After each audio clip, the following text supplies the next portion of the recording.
Арыбаңыз Бердибек байке. Рахмат. Бүгүн биз ушу касиеттүү Жумгал жеринде жүрөбүз. Анан ушу эл эле кур кетпей эле деп ушу жалпы коомчулукка Жумгал районундагы токой чарбанын жөнүндө маалыматты, бүгүнкү күндөгү акыбалын биле кетели, элге маалымат жеткизели деп өзүңүзгө кайрылып калдык. Сиз мына бир топ жылдан бери ушул жакта жетекчисиз. Алгачкы суроо ушундай болсун, ушу биринчи ушу Жумгал районундагы токой чарба жөнүндө мындай жалпы маалымат берсеңиз, тарыхы жөнүндө. Рахмат. Жумгал токой чарбасы 1947 жылы уюштурулган. Жалпы аянты 97.800 100 миңге жакын. Анын ичинен токой баскан аянты 26 миң гектар. 4 токой бөлүмүнөн турат. 40га жакын токой сакчылар, инженер менен иштейбиз. Бардык пландуу жумуштарыбызды өзүбүз кетишин аткарып келебиз. Питомниктер ордуна коюлуп, сурагандарга комшу район, областын токой чарбаларына чейин көчөт менен камсыздап келебиз.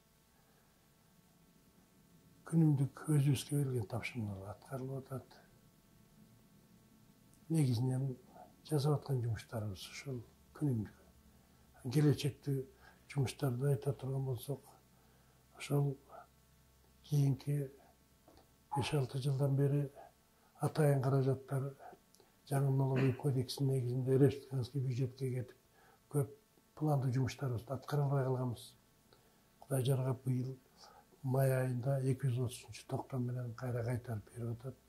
Мындан ары ошол өзүбүздүн тапкан каражатка өзүбүз курулуш каражаттарын куруп, өзүбүздүн шартыбыз чечкенге мүмкүнчүлүк бар. Буга чейин биз 2015 жылы административный зданияны куруп бүткөнбүз.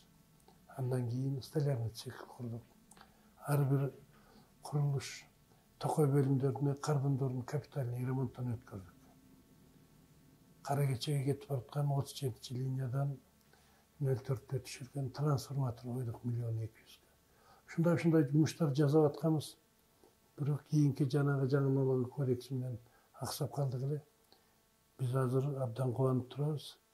Ошо азыркы өкмөт ушуну чара көрүп, былтыр айыл чарба министри Аскарбек Сапарович келгенде ушул маселени койдук эле. Анан ушул буюрса чечемдеп аракет кылган. Ошол кишинин аракетинин артында чечилип калды. Абдан ыраазы болуп атабыз. Аскарбек Сапаровичке да рахмат. Ушул маселелердин баарын чечип кетти. Анан мындан ары дагы көп тилектер бар, пландар бар. Өзүбүзгө бир теплица курсак деп, проект сметный документацияларын баарын бүтүрүп койдук. 6 миллион 200 менен бүтө турган экен, 1 миллион 200-ün өзүбүздүн каражаттан калганын сурайлы деп Кыргыз Республикасынын өкмөтүнө, өнүктүрүү фондуларына кат менен кайрылып проекттерин тапшырып койдук. Буюрса алардан чечилип калар. Алардан чечилбесе өзүбүздүн каражатка мүмкүнчүлүк болуп калды. Мулар өзүбүз курарбыз. Аракетибизди жасай беребиз. Анан айтсаңыз, мына Кыргызстандагы жана 40тан ашык район, 40 райондун баары эле токойлуу эмес да. Ошонун ичинен токойлуу деп биздин Жумгал районунда эсептелсе керек. Анткени көп эле райондордо ушу 100 миңге жакын гектарда токой жок да. Жумгал районунда мына токой чарбанын аянты 100 миңге жакын чамалайт экен. Бул чоң да, чоң көрүнүш. Анан көбүнчө эле бул кара кече жакта да бизде. Кара кече миң куш. Кара кече миң куш. Анан ушул жерде, ал жерде эми баягы кара алтын деп болот эмес. Кара кече көмүр казылат. Кыргызстандын түндүгүн, түштүгүнө чейин камсыздап келет канча жылдан бери. Ал жерде мындай проблемалар болуп келгенде, экологияга көмүр казуудан. Ошол иштерди кандай? Ошонун ыратын айтып бериңизчи. Мурда кийин соттошуулар болду эле, азыр кандай? Эми шахтный способ менен казбай, открытый способ болгондо токойго күч келет экен. Жарыкты токойдун астынын баары көмүр болот экен. Ошол бизге тийиштүү жаратылышка келген зыянын төлөп берген фирмалар бар. Төлөнбөгөндөр да бар, өзүң айткандай соттошуучулар да болгон. Анан азыр Бул маселе ачык эле боюнча турат. Эгер Госкерьерди ала турган болсок, 198 миллион сомдук жаратылышка келген зыяны бар. Эсептелип чыккан. Ошону төлөп берүү али күнгө чейин чечиле элек. Өткөндө биринчи вице-премьер келип кеттир. Жана Бакыт Эргешев. Ага дагы ушу маселелерди көмүр ишканалары коюп туруп биз катышкан жок элек. Бул жерде мамлекеттин акчасы, мамлекет берсе кайра өзүнө түшө турган каражаттары бар, анан эмнегедир чечилбей келет. Башка чакан ишканалар аз жерде болот экен, алар өздөрүнүкүн урмайып төлөп атат. Бул мамлекеттик ишкана чоң территорияларды алып, анан ошолордун баарын эмете албай атат да, чече албай. Бул проблема бар. Сөзүңүз каралды. Ошол жана 198 миллион деп атпайсызбы бул шерик. Эми муну мындай жалпак тил менен алганда ошончо баадагы баягы карагайлар, бутак эмелер, бактар кыйылып кетти, экологияга зыян болду, токой аянтын кемиди дегенди түшүнсөк болот да. Эми жалаң эле токойго байлабаш керек да. Бул жерде жаратылышта жердин кыртышы деген бар. Ошо элге түшүндүрөт. Башкасы бар, ошол жаратылышка келген зыян. Анан элестетпегиле 198 миллиондун эле токойун кыйбый тур. Жок, ал токой эмес. А жерде эсептелген токойнуку баланча, башкасыныкы баланча. Анан бул өзү чоң жер. 500 гектар жерди алып атышат. Ошо 500 гектардын 251 гектарын казып атат. Вот ошо 251 гектар жердин кыртышынын бузулушу жана башкасы ушу 198 миллион болгон. Муну бизде атайын управление бар. Ошо келген зыянын баарын ошолор аныктап берет. Азырынча туруп атат, эми кыргыз көмүрдө деле мүмкүнчүлүгү болуп атат иштегенге. Анан карап эмете турган чечет го деп ойлойм да. Ушунун баары эле республиканын бюджетке кете турган окут. Анан ушул Жумгалыга менен чектешкен ушу Жумгалдын кошуна райондору ушул эле Тогуз-Тороо, Актала, эми жаңылбасам эми түзөп коебуз эми. Токтогул да бар. Токтогулдар эми мынчалык көлөмдө эмес болуш керек аякта токой чарбасын аянтычы. Анан бул тараптан силерден жардам болуп келген болуш керек. Жардам болбой эле Тогуз-Тороо токой чарбасы 97-жылы, 1997-жылы Жумгал токой чарбасынан бөлүнүп чыккан. Ошондон бери өз алдынча иштеп келатат. Анан жарыктык Тогуз-Тороо району элден алыс болуп, бул совет бийлиги оңой менен жетпесе керек. Ошо элдердин баары өз билгендей иштеп, токойго дагы көп зыян келтирип коюшуптур да. Анан 2-3 жылдан бери ушу бизден көчөт алып, ушу биздин көчөттөрдү тигип аракет кылып атышат. Болбосо аякта токой жайгаштыруу иштери, аны коргоо, сактоо өз деңгээлинде болгон эмес. Анан мындан 2-3 жыл мурун дагы Тогуз-Тороолук туугандар бизден жер талашкан учурлар болду. Ошол жерлерин карап отурсаң, аякта токойун кырып бүтүп, анан бери жакка кол салабыз деген ойлор бар окшойт. Аны өткөндө биздин жетекчилерге да кайрылдык. Ушу маселени карап, эки элдин ынтымагына карата чечпесе, айрым бир амбициялуу жетекчилердин жетеги менен чечип кое турган болсо, республикада жайыт талаш жана башка маселеси курчтуруп атпайбы. Аны эки райондун элинин ортосунда ушундай кыйынчылыктар болбосун деп биз аракет кылып атабыз. Жетекчилер да карайм ушу туура жыйынтык чыгарат. Бир баягы кызыктуу маалымат сурагым келип атат да, элге кызык. Мисалы үчүн Союз учуру менен азыркыны салыштырып болбойт, бирок ошондой болсо да Союз учурунда жана ушу токой чарбасын аянтын бактуу күнү дейбиз, көчөттүк күнү бир жылда канча план аткарылчу эле, азыр кандай? Бул мүмкүнчүлүккө жараша да. Ооба. Азыр кандай, мурун кандай? Эми азыр Союздун убагында акча каражаты жетиштүү бөлүнүп, башкача көз караш болчу. Союз ыдырагандан кийин токой чарбалар абдан кыйын абалга түшкөн. Анткени аткарылган жумуштарга каражат бөлүнүп, акы төлөнбөй калган. Акыркы 3 жылдан бери кичинден жаңы башталып келатат. Буюрса мындан ары оңолотко деп ойлойм. Жанагы өзүбүздүн каражаттарын өзүбүзгө калышы дагы болуп атат. Анан эми бул келечек бар, жаратылышты коргоо, глобализация дейбиз, мировое потопление дейт. Ушунун баарын тең салмакта калмаш үчүн токойдун орду өзүнчө да. Анан ошо боюнча аракеттер бар. Союз учурундагы финансирование менен азыркысын салыштырууга болбойт. Бирок ошондой болсо дагы токойчулар каармандык менен эмгектенип атат да. Bir жылда 365 күн болсо 365 күн корuyт да. 60 күн жок, демалыш жок. Мен кетсем өрттөнүп кетти деп айтканга да болбойт, жоопкерчилик моюнда да. Ошого карата айлык акылар да чектелүү. Анан эми жаңы өкмөтүбүз, президентибиз айлык акыларды көтөрөбүз деп элдин баарын сүйүнтүп, алды врачтар менен мугалимдер айлык алып калды го. Ошондой үмүт бар бизде да айлыктарды көтөрөт деп. Жылдын аягына чейин. Жылдын аягына чейин деп атат. Октябрда деген баарынан күтүп атабыз, буюрса чечилер. Ушул айлыктын аздыгы, мурункудай баягы шарттын анчалык жоктугу баягы Союзга салыштырып айтып атам да. Анан силерге кийинки жаш кадрларды даярдоо маселесинде кыйынчылык туудурса керек.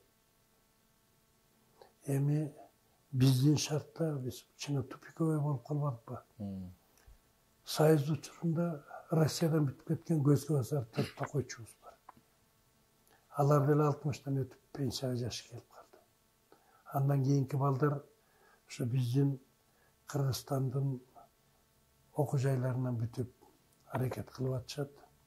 Өзүбүз дагы акча каражатын төлөп окутуп аткан кадрларыбыз бар. Анан өзүбүз дайындабасак башка жактан келе турган эмес. Аракеттер болуп атат. Көлдө, Чүйдө окуу жайлары көп болуп, анан ошо жерден кадрлар да жетиштүү. Ошо бизде кадрлар менен кыйынчылык бар, эми ошону четтетүүнүн үстүндө иштеп атабыз. Бирөөнү окутуп бүтүрүп алганбыз. Эми экөөнү окутуп атабыз. Эмди жылдан да окута турган балдарыбыз бар.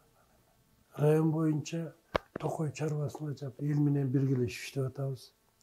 Бизге тийиштүү жайыттардан өзгөчө Байзакта, анан эле Минкуш, Өрнөк, Кагай өкмөтү ушуларда да. Анан эл менен нааразылык жок. Түшүнүшүп иштешип атабыз биз да. Кызыгуусу күч мына быйыл эле Жашыл мурас программасына райончо 400 миңден ашык көчөт бердик. Мунун 50%-ин фонд төлөй турган болуп атат, 50%-ин айыл өкмөттөрү төлөдү. Ошондо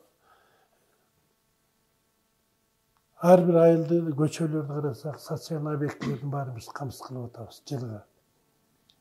Бул төлөмдөрдөн тышкары да өзүңөр да бересиңер да.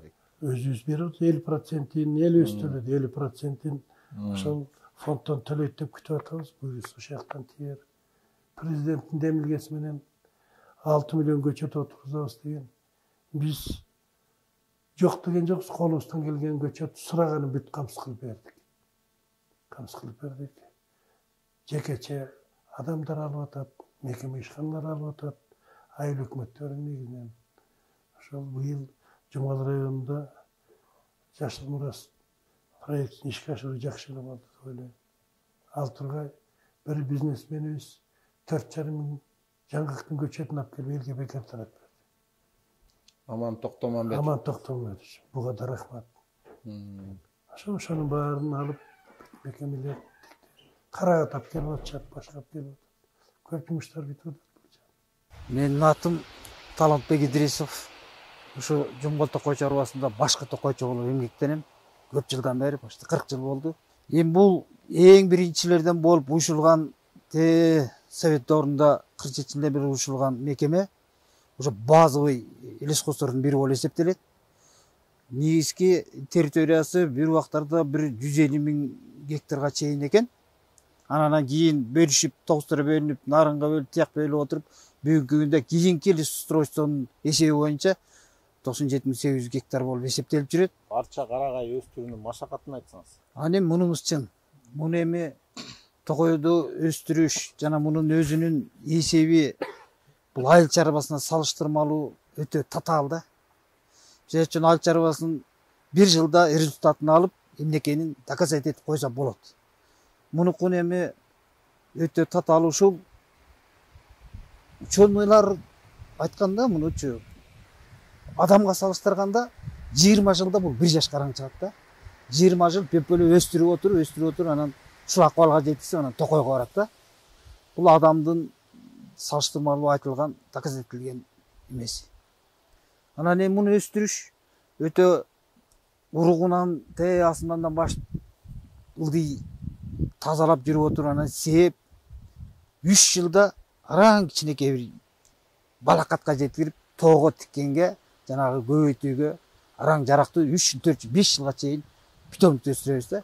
Ошон үчүн бул бизде токойдо негизгисинен ошо питомник бул токойдун күзгүсү деп коет. Ушунун основном бизде быйылкы планыбыз боюнча, мурунку жылдарда пландарыбыз боюнча 350 миң, 400 миңге чейин ушу көчөт өстүрүп, питомник өстүрүү боюнчачы.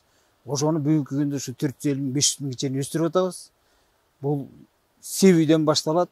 Ошондон жүрүп отуруп, шкалировать этип, андан ушинтип көчүрүп отуруп, анан кийин анан кийин элдерге, жана тоолорго, биз тоолорго тигебиз. Мына мурун Союздун убагында билем 100 гектарлап тикчүбүз да. Анда тети Көлдөн, Казакстандан алып келип тигип, мамлекет акча каражатын ушу республиканский бюджеттен каржылачы. Ушуну тигүү боюнча, өстүрүү боюнча тигиндер. Кийин Союз тарагандан кийин 30 жылдан бери чындыгы каралбай калган, токой өтө аксады. Анан ошого дагы көп мындай мазмундуу, кажарлуу жетекчилер келиш керек экен. Ошонун негизинде мына бир акыркы 10 жылда биз бул Бердик Саныч жетекчи келгенден бери бул киши эми өтө талапкер киши. Ошон үчүн момундай келип ушу өспөгөн бул биздин центральный питомник деп коет. Ушу Хони лес деп коет. Ушу рекини ушу центрге өстүрүп 15 жылдан бери ушул мына бүгүнкү күнү районду бүт камсыз кылып атабыз. Мен ушу Жумгал токой чарбасынын Минкуш токой бөлүмүндө бөлүм башчы болуп иштеп келем. Өмүрзак доктурбек атым. Өзүм ошо токой чарбасы боюнча адисмин 84-жылы Россиядан бүтүп келгем. Ошондон бери ушул токой чарбанын ар бир жеринде, Ак көлдө жүрдүм, Суу Самырда, Минкуш токой бөлүмүндө жүрдүм. Жиберген жагында кызмат кылып атабыз. Анан эми Минкуш боюнча кеп турсам, азыркы иштеп аткан жерим Минкушта токой чарбанын 20.700 гектар жери бар. Ошо өзүбүздүн жыл сайын ар бир токой бөлүмүндө 5-10 миң гектар жерлерди отургузабыз. Ага бир 15 миңден көчөт талап кылынат. Төрдүн баарын ушул бизден камсыз кылабыз. Бизден тышкары Нарын лесхозуна мына быйылкыны эле алсак 70 миң көчөт бердик Нарын токой чарбасына. 350 миң сомго макулдаштык. Андан тышкары Кошкор жак тараптан алып келет. Область боюнча 9 тоrodон бери бүт эле бизге кайрылышат. Минкушта сиздердин питомникте Кызыл Сөк деген жерде да. Баягы ошо жайлоонун оосу болуп, анан карагай черлүү болуп кетет. Ооба.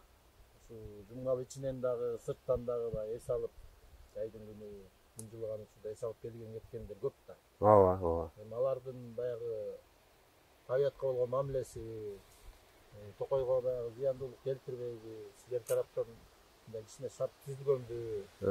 Ошол жанагы таштандыларды табагыла, жаратылышты булгабагыла деген саясат деле жеринен бери өзүбүздүн милдетибиз биринчи. Ошол өрт коопсуздугун сактагыла. Ошол токойдо бир атайын жайгашылган жерлерге от жаккыла. Эмеңерди, отуңарды өчүрүп кеткиле деген сыяктуу маселелер көп жаралат. Ушунун баарына күрөшүп келебиз. Ар бир токойчу ошону сактайт, милдеттик. Анан эми анча-мынча ушу эл эс алып кеткен үчүн ушунда отуруп мындай эс алып кетүү үчүн анча-мынча жай кылганбыз. Ага да ошол өзүбүздүн балдардан көзөмөл кылат.